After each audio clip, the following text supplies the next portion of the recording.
When we look back at the early Cold War, the defining imagery is usually one of existential dread. Two global superpowers locked in a geopolitical standoff, with populations living under the constant, very real shadow of nuclear annihilation. But the reality on the ground in the West tells a surprisingly different story. The decades immediately following World War II triggered the fastest, broadest expansion of middle-class living standards in recorded history.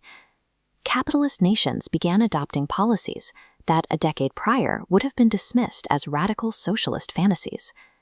In 1948, Britain established the National Health Service, providing free, universal medical care to its citizens. Across Western Europe and North America, governments rolled out massive public housing, robust unemployment insurance, and generous pension programs. Take a look at this chart comparing historical and modern tax rates. To finance these massive public programs during the post-war boom, wealthy elites accepted top income tax brackets of up to 90% in the US and the UK. That is a level of wealth distribution virtually unheard of today. The fiercest era of Western anti-communist paranoia perfectly overlaps with the exact moment the West adopted its most robust social safety nets. So why did staunch free market capitalists suddenly decide to heavily regulate their markets, empower labor unions, and tax their wealthiest citizens to build public hospitals? Post-war leaders faced a stark mathematical choice. They could attempt to maintain a harsh, laissez-faire economic system, guarantee mass misery for a war-weary working class, and risk a very real communist uprising. Or they could build a welfare state to win popular loyalty. Establishing universal education, family benefits, and workplace protections became an explicitly anti-communist strategy. By giving workers a larger share of the economic pie and a reliable safety net, Western governments successfully marginalized the appeal of radical leftism. The modern social safety net was a byproduct of strategic necessity, a geopolitical weapon forged out of cold-blooded self-preservation. The Soviet Union provided a live, highly visible alternative. Despite its severe authoritarian faults, the USSR achieved rapid industrialization, put the first human in space, and eradicated illiteracy. This existing, functional system forced Western governments to actively prove their own model was superior. That pressure extended far beyond factory output. In the United States, rampant domestic racism, segregation, and extreme poverty were massive liabilities. It was incredibly difficult to claim leadership of the free world when millions of citizens at home were denied basic human rights and economic security.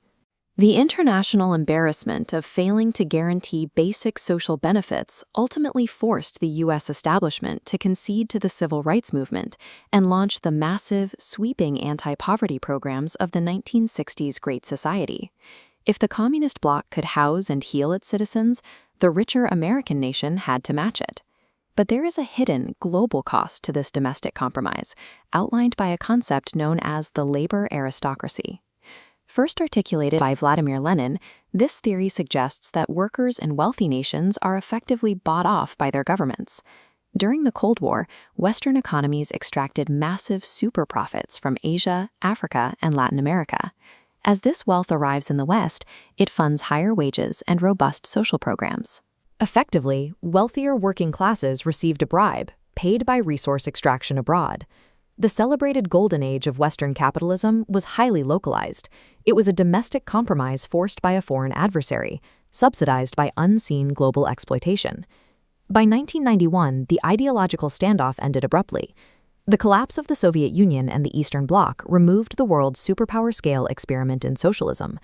The immediate behavioral shift among Western elites was striking. Without a communist countermodel threatening to attract disillusioned workers, there was no longer any urgent geopolitical pressure to prioritize social welfare or maintain economic equality. The result was an aggressive policy reversal. Leaders championed a sharp turn toward neoliberalism, heavily deregulating markets, cutting taxes for the wealthy, and dismantling the very safety nets and public programs that had been built to keep the peace during the Cold War. The removal of the Soviet alternative effectively removed the ultimate check on unbridled capitalism.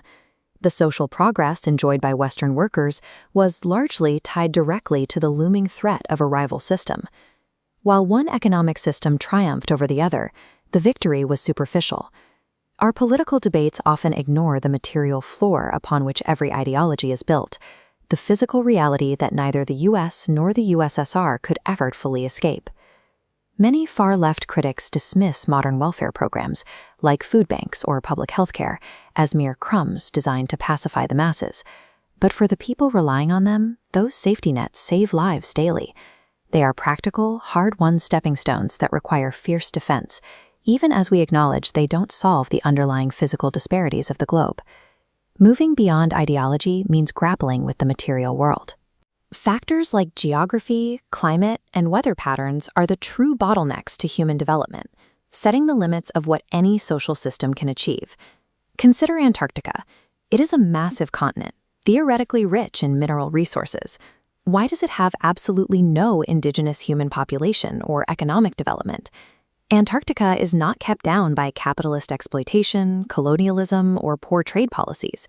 It is kept down by -50-degree temperatures and solid sheets of ice. Political slogans cannot negotiate with harsh geography, drought, or tropical diseases. Solving global underdevelopment requires treating poverty as a problem of engineering and logistics, requiring the same scientific rigor we apply to the space race or the nuclear age. To build a genuinely livable world, society has to abandon dogmatic neo-Luddite fears, the belief that new technology is inherently dangerous and exists only to destroy jobs. We have to actively harness 21st century tools. Artificial intelligence, automated physical labor, advanced agricultural science, and climate engineering are the specific mechanisms required to overcome the physical limits of our planet. The objective is to bring these powerful tools under broad social control. Technology must be directed to distribute labor evenly and eradicate resource scarcity for everyone, rather than operating solely to generate profit for a few. Human progress no longer requires the existential threat of a Cold War standoff. It demands that we synthesize the social compassion fought for in the 20th century with a fearless mastery of 21st century science.